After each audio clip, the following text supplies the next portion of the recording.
اللہ اکبر اللہ اکبر اللہ. السلام علیکم سر.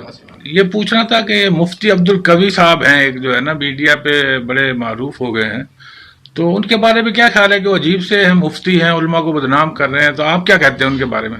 اعوذ باللہ من الشیطان الرجیم، بسم اللہ الرحمن الرحیم. میں دو باتیں صرف ان کے بارے میں بتاؤں گا کہ ایک لیکچر میں انہوں نے بیان کیا کہ اگر پان حلال ہے تو مشروب مغرب بھی حلال ہے. مشروب مغرب یعنی شراب. یہ مغرب کے ساتھ تو شراب منسلک نہیں ہے، یہ تو ہر ملک میں ہوتی ہے، اور جس کو مشروب مغرب کہنا مجھے نہیں سمجھ میں آتا کہ کیوں کہا گیا.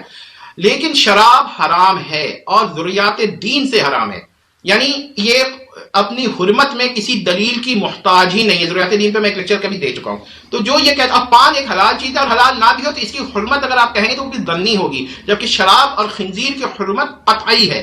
تو ظنی کو قطعی پہ قیاس کرنا یہ تو صحیح کفر ہے.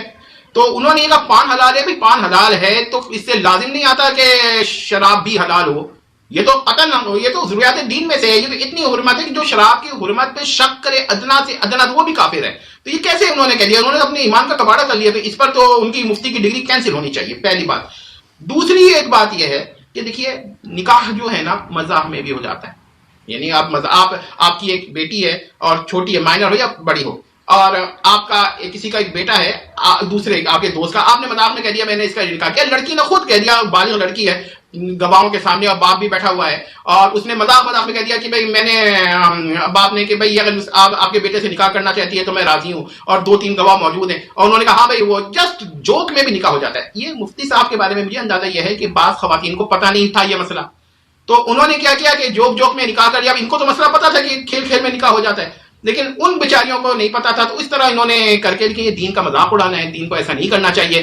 اور بہت سارے میں تمام علماء سے یہ بات کہتا ہوں کہ دیکھیے دین کے بعض مسائل علماء کو بھی معلوم ہوتے ہیں، اور کوئی ایسا منفی شخص آ جاتا ہے جو غلط دین کا استعمال کر لیتا ہے. بھائی ایک آدمی کو مسئلہ نہیں معلوم ہے، آپ کو معلوم ہے، آپ نے اس سے وہ بات کہلا دی تاکہ اس کو مسئلہ ہو جائے.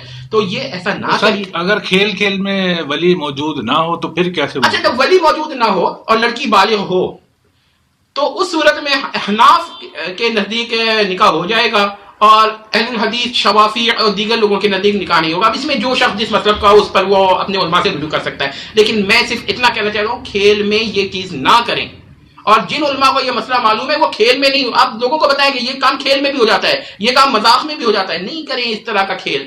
ہاں اگر اضطراری طور پہ زبان سے کوئی ایسا لفظ نکلتا ہے جو اختیار وہ نہ کھیل ہے نہ یہ ہے، بس جیسے جس کو ہم اضطرار کہتے ہیں تو وہ جمادی آواز ہے. جمادی آواز کا مطلب اس کی کوئی حیثیت نہیں ہے، اس پر میرے نزدیک تو وہ کوئی حیثیت نہیں ہے اس کی. لیکن پلیز یہ کام کھیل کے نہیں ہے، اس سے دین میں نقصان ہوتا ہے. اور یاد رکھیے گا کہ وہ عالم جو مسئلہ جان کر لوگوں سے فائدہ اس طرح اٹھائے وہ عالم کہنے کا مستحق نہیں ہے. تو ان کی مفتی کی ڈگری کینسل کرنی چاہیے، میرے حساب سے تو ان کی ڈگری کو ہونا ہی نہیں چاہیے. تو سابقہ مفتی کہتے تو زیادہ بہتر ہے، سابقہ مفتی، کیونکہ اب ان کی مفتی کہ افتاء کا کوئی ان کو اختیار نہیں رہا. بہرحال عالم تھے وہ، یہ بات نہیں ہے کہ، اور نرم مزاج بھی تھے، مگر وہ غلط لائن پہ چلے گئے. اور ایسا ہوتا ہے. میں آخری مثال دوں گا کہ رسول اللہ کے دور میں ایک صاحب تھے عبداللہ، وہ جب ہجرت حبشہ کر کے گئے مگر وہاں جا کر نصرانی ہو گئے.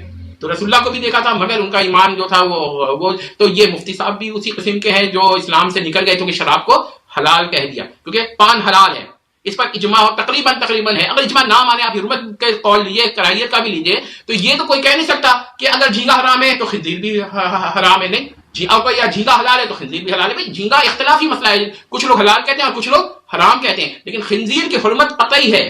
تو ظنی کو قطعی پر یا قطعی کو ظنی پہ قیاس کرنا، ضروری کو غیر ضروری پہ قیاس کرنا، یا غیر ضروری کو ضروری پہ قیاس کرنا، یہ بہت بڑی اسلام کو نقصان پہنچانا ہے. اور اللہ سے توبہ کرنی چاہیے. ہم تو کہتے ہیں اللہ تعالیٰ ہم سب کو ان تمام باتوں سے محفوظ رکھے اور امت کو ایسے لوگوں سے محفوظ رکھے کہ جو دین کا ہی مذاق اڑاتے ہیں، جو علم رکھ کر بھی دین سے نقصان پہنچے. ایسا نہ کریں، دین کو غلط استعمال نہ کریں. ٹھیک ہے، اتنی بات میں کہنا چاہتا ہوں کہ آپ لوگ ذرا محفوظ احتیاط برتیں.